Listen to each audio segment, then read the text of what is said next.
हमें ये करो, हमको वो करो।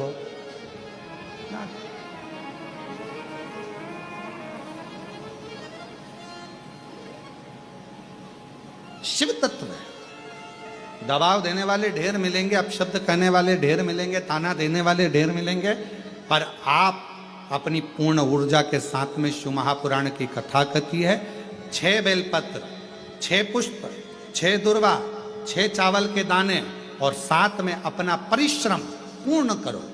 छठ के दिन स्कंद भगवान का नाम लेकर, स्कंदेश्वर का नाम लेकर भगवान शंकर के जलाधारी पर समर्पित करो। शिव जी से प्रार्थना करो और अपनी मेहनत को 4 चांद लगाओ। कर्जा चूकेगा जरूर, समाप्त जरूर।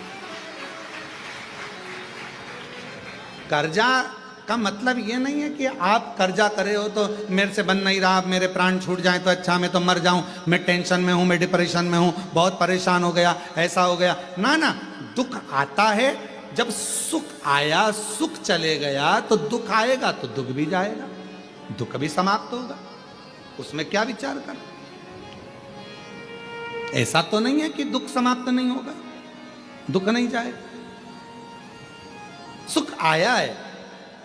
जब हमारे अच्छे दिन अगर समाप्त हुए हैं तो दुख भी समाप्त जरूर होगा, फिर वापस सुख आएगा। थोड़ा हिम्मत, थोड़ा धैर्य, थोड़ा हृदय पर भाव एकाग्रित करो कि नहीं नहीं, मेरा शंभु, मेरा शंकर, मेरा त्रिकालदर्शी, मेरा कैलाशी, मेरा अविनाशी, मेरा शिव मेरा दुख काट। साथ में आपका परिश्रम, साथ में आपकी मेहनत और आपकी दृढ़ता। क्या होता है, लोग सोचते हैं कि हमने शंकर जी को बेलपत्र समर्पित कर दी तो कर्जा चूकेगा, पर साथ में मेहनत भी करना। अगर आप मानते हैं कि पूरी कथा का इसमें कई दुनिया के कई लोग हैं, हमारी कथाओं को आधा काटते हैं, आधा भेज देते हैं। गुरुजी ने कहा कि बेलपत्र पर शेर लगाकर चढ़ाओ, पर गुरुजी ने साथ में कहा कि रात दिन एक करो, पढ़ाई पूरी करो। आधी बात काट देते, आधी बात दिखा दे, पर उसका हमको कोई फर्क नहीं पड़ता है। आग लगे बस्ती में अपन रहो, उसका हमको कोई फर्क नहीं पड़ता, क्योंकि दुनिया का काम है गलत चीजें जनमानस में देना, जिससे बदनामी हो, अपशब्द बोले जाए, ताने दिए जाए, गालियां दी जाए। बहुत आते हैं दिन भर में, कहीं कोई दबाव देने के लिए आता है, हम तुम्हारी बदनामी करेंगे, हमको 1 करोड़ दो, हम ये छब्बा देंगे, हम वहां से आएंगे, हम ऐसा कर जाएंगे, हम वैसा कर जाएंगे।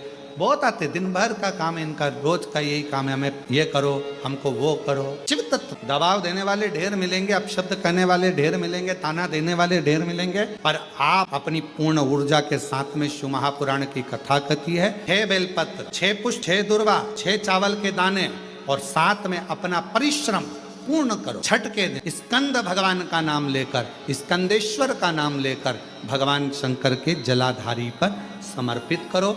शिव जी से प्रार्थना करो और अपनी मेहनत को 4 चांद लगाओ। कर्जा चूकेगा जरूर, समाप्त। कर्जा का मतलब ये नहीं है कि आप कर्जा करे हो तो मेरे से बन नहीं रहा, मेरे प्राण छूट जाए तो अच्छा, मैं तो मर जाऊं, मैं टेंशन में हूं, मैं डिप्रेशन में हूं, बहुत परेशान हो गया, ऐसा हो गया। ना ना, दुख आता है। जब सुख आया, सुख चले गया तो दुख आएगा, तो दुख भी जाए, दुख भी समाप्त हो। मैं क्या भी, ऐसा तो नहीं है कि दुख समाप्त नहीं, दुख नहीं जाए। सुख आया है। जब हमारे अच्छे दिन अगर समाप्त हुए हैं तो दुख भी समाप्त जरूर होगा, फिर वापस सुख आएगा। थोड़ा हिम्मत, थोड़ा धैर्य, थोड़ा हृदय पर भाव एकाग्रित करो कि नहीं नहीं, मेरा शंभु, मेरा शंकर, मेरा त्रिकालदर्शी, मेरा कैलाशी, मेरा अविनाशी, मेरा शिव मेरा दुख काट। लड़का अगर एक मैं बेटों से निवेदन, पिता वो दौलत है जो चले जाता है तो समझ लेना कि तुम्हारी तिजोरी का खजाना लूट गया। पिता वो दौलत है, पिता वो जायदाद है। अपने पिता को कभी यह मत बताने की कोशिश करना कि तुमसे ज्यादा विद्वान मैं हूं।